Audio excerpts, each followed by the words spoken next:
మొత్తానికి భారతీయ జనతా పార్టీ ఒక రకమైనటువంటి డిఫెన్స్లో ఇరుక్కుపోయినట్టు కనిపిస్తూ ఉంది.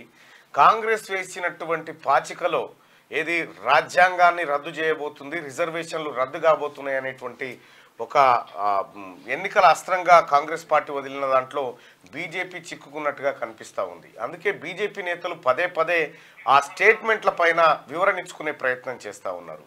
అసలు మేము రాజ్యాంగాన్ని రద్దు చేయము, రిజర్వేషన్లను తొలగించము అనేటువంటి మాట పదే పదే చెప్పుకునే అనివార్యతను కాంగ్రెస్ పార్టీ కల్పించినట్టు కనిపిస్తుంది.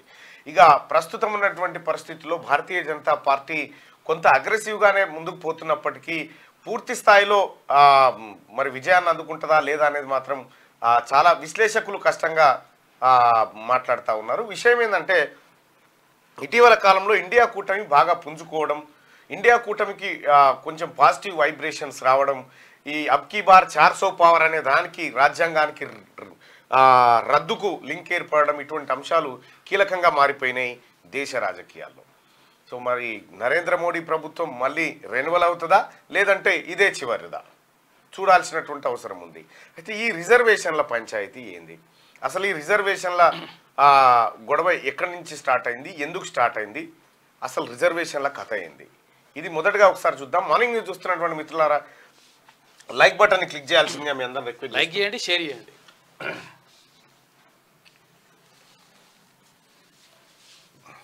ఒకసారి మనం ఈ రిజర్వేషన్ల అంశాన్ని చూస్తే దాని మీద మనకు ఒక చిన్న క్లారిటీ వచ్చేటువంటి అవకాశం ఉంటుంది. అందుకోసం చెప్తా ఉన్నా ఈ లైక్ బటన్ని క్లిక్ చేయాల్సిందిగా మీ అందరం రిక్వెస్ట్ చేస్తూ అసలు ఈ రిజర్వేషన్లు ఏంటి, రిజర్వేషన్ల కథ ఏందనేది ఒకసారి చూద్దాం. అయితే రిజర్వేషన్లు దేశం అంతటా వివిధ రాష్ట్రాల్లో వివిధ రకాలుగా అమలవుతా ఉంటాయి. ఇప్పుడు ట్రైబల్ మొత్తం కంప్లీట్గా ట్రైబల్స్ ఉండేటువంటి ఏరియాలు ట్రైబల్స్ ఎస్టీకి రిజర్వేషన్ ఎక్కువ ఉంటుంది. సో ఇంకో చోట ఇంకో తీరుగా ఉంటుంది. తెలంగాణ విషయానికి వస్తే ఎట్లాంటి రిజర్వేషన్ ఉంటుంది, దీనికి కారణం ఏంది, అసలు వ్యవహారం ఏంది అనేది చూద్దాం. అసలు రిజర్వేషన్లు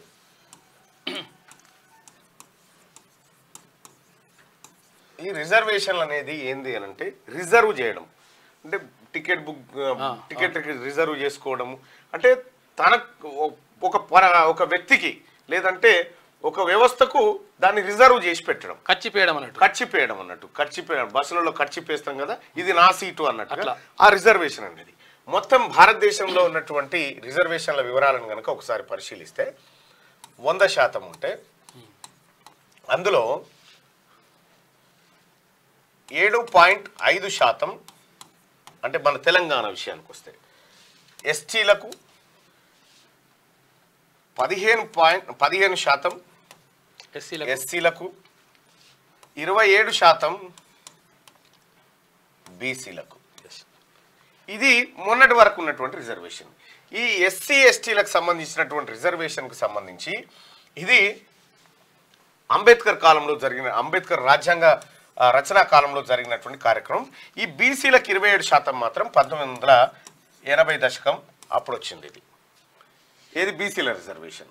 అయితే ఇటీవల కాలంలో ఏం జరిగిందంటే వీళ్ళ జనాభా ఇంత ఉన్నారు కాబట్టి ఇంత ఉన్నారు కాబట్టి ఇంత, బీసీలు 50% పైచిలకు ఉన్నారు కాబట్టి వాళ్ళకు 27% ఇచ్చారు.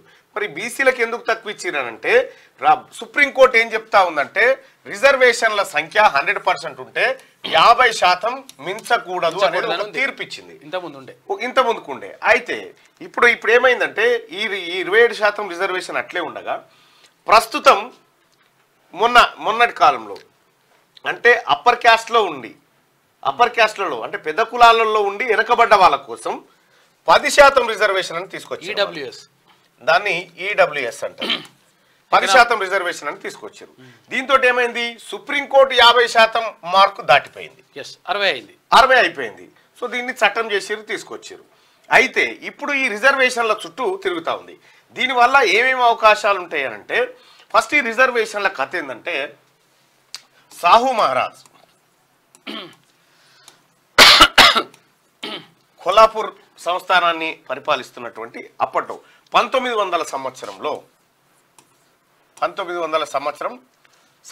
ఏం చేసిందంటే నాన్ బ్రాహ్మిన్ కులాల వారికి విద్యలో 50% రిజర్వేషన్ అని సాహు మహారాజ్ ప్రకటించింది. అక్కడి నుంచి పరంపరగా వచ్చింది. అయితే ఈ 27% రిజర్వేషన్ బీసీలకు ఏదైతే ఇచ్చారో ఇది 1930 జనాభా లెక్కల కులగణన ప్రకారం ఈ లెక్క కట్టారు. ఇచ్చింది మాత్రం 80లో, అంటే ఒక 50 ఏళ్ల కిందికి పోయి ఆ రోజు ఉన్నటువంటి కులాలను లెక్కేసి ఈ రిజర్వేషన్ అమలు చేయడం జరిగింది. అయితే ఈ బీసీలకు సంబంధించి ఇక బీపీ మండల్ కమిషన్ లాంటి అనేక కమిషన్లు వచ్చినాయి. ఆ కమిషన్ల ఎంక్వైరీ ఇదంతా జరిగింది. ఇప్పుడు దీని చుట్టూ రాజకీయం ఎందుకు తిరుగుతూ ఉంది అని అంటే, కాంగ్రెస్ పార్టీ ఏం చెప్తా ఉందంటే నరేంద్ర మోడీ ప్రభుత్వం 400 సీట్లు కావాలంటుంది. అయితే 400 సీట్లు వస్తే భారత రాజ్యాంగాన్ని మొత్తం మార్చేయొచ్చు, కాబట్టి 400 కావాలంటారని కాంగ్రెస్ పార్టీ చెప్తున్నటువంటి మాట. పనిలో పనిగా ఏది మన రాష్ట్రాలలో మెజారిటీ రాష్ట్రాలు కనుక ఒప్పుకుంటే ఇన్ని సీట్లు ఉంటే రాజ్యాంగాన్ని మార్చేయొచ్చు అన్నట్టు. ఇగో ఈ ప్రమాదం ఉంది. అందుకోసమే నీకు మహారాష్ట్రలో ఏకనాథ్ షిండేని తీసుకొచ్చారు. అన్ని రాష్ట్రాల్లో ప్రభుత్వాలను కూలుస్తా ఉంది భారతీయ జనతా పార్టీ. ఎందుకంటే ఈ భారత రాజ్యాంగాన్ని మార్చాలి అని ఆర్ఎస్ఎస్ కోరుకుంటుంది కాబట్టి ఆ పనిచేస్తుంది అనేది కాంగ్రెస్ చెప్తున్నటువంటి మాట. అయితే నరేంద్ర మోడీ ప్రభుత్వం, అమిత్ షా గారు ఇప్పుడు ఏం చెప్తా ఉన్నారంటే లేదు అయితే ఇక్కడ ముస్లింలకు 4% రిజర్వేషన్. అయితే లేదు మేము భారత రాజ్యాంగాన్ని మార్చము, ప్లస్ ఈ రిజర్వేషన్లను తొలగించము. మరి ఏం చేస్తారంటే ఈ ముస్లింలు ఎవరైతే ఉన్నారో ఇది మత ప్రాతిపదికన ఉన్నటువంటి రిజర్వేషను, అంటే కులాల వారిగా రిజర్వేషన్ ఉండాలి తప్ప మతాల వారిగా ఉండకూడదు అనేది బీజేపీ చెప్తున్నటువంటి మాట. అయితే ఈ 4% రిజర్వేషన్ కూడా బీసీలలోకి వెళ్ళిపోయింది. ఇది అంటే ఈ బీసీ అన్నారు దాన్ని, కాబట్టి బీసీలకు కొంతవరకు నష్టం జరుగుతుంది. అయితే ఇప్పుడు వీళ్ళు ఏమంటారు అంటే ఎవరు, అమిత్ షా తర్వాత మోడీ ఈ 4% రద్దు చేసి తీసుకొచ్చి బీసీలలో కలుపుతామంటారు. అప్పుడు ఏమైతుంది 27% ప్లస్ 4%. ఇప్పుడు 27%లోనే వీళ్ళ ఈ 4% కూడా కొనసాగుతుంది. దాంట్లోనే ఉంది ఈబీసీ బీసీ కింద పెట్టిండ్రు. సబ్జెక్టు నాకు రైట్. ఇక్కడ ఏమంటుందంటే ఇవి రద్దు చేస్తామని చెప్తుంటే ముస్లింలకు ఎలాంటి రిజర్వేషన్ ఇవ్వమనేటువంటి మాట చెప్తుంది. అయితే ఇప్పుడు కాంగ్రెస్ పార్టీ ఏం చెప్తా ఉందంటే ఇండియా కూటమి అధికారంలోకి వస్తే కులగణన చేపడతాం. 1930లో ఆగిపోయినటువంటి కులగణన ఏదైతే ఉందో దాన్ని తిరిగి రీఓపెన్ చేస్తాం. అప్పుడు ఈ లెక్కలు తీసుకొని 27% ఇచ్చినాం కదా, ఇప్పుడు కులగణన అంటే ప్రతి కులాన్ని లెక్కబెట్టి ఆ కులంలో ఎంతమంది ఉన్నారు, వాళ్ళు ఓబీసీ కేటగిరీలో ఉన్నారా, ఏ కేటగిరీలో ఉన్నారు, బీసీ ఏ కేటగిరీలో ఉన్నారా, ఇవన్నీ చూసి తెలంగాణనే కాదు మొత్తం దేశంలో 160% ఉన్నటువంటి బీసీలు ఎవరైతే ఉన్నారో ఈ కులాల వారిగా లెక్కించి ఈ బీసీలకు ఎంత ఉంటే అంత 50% ఉంటే 50, 60% ఉంటే 60% రిజర్వేషన్ ఇస్తాం.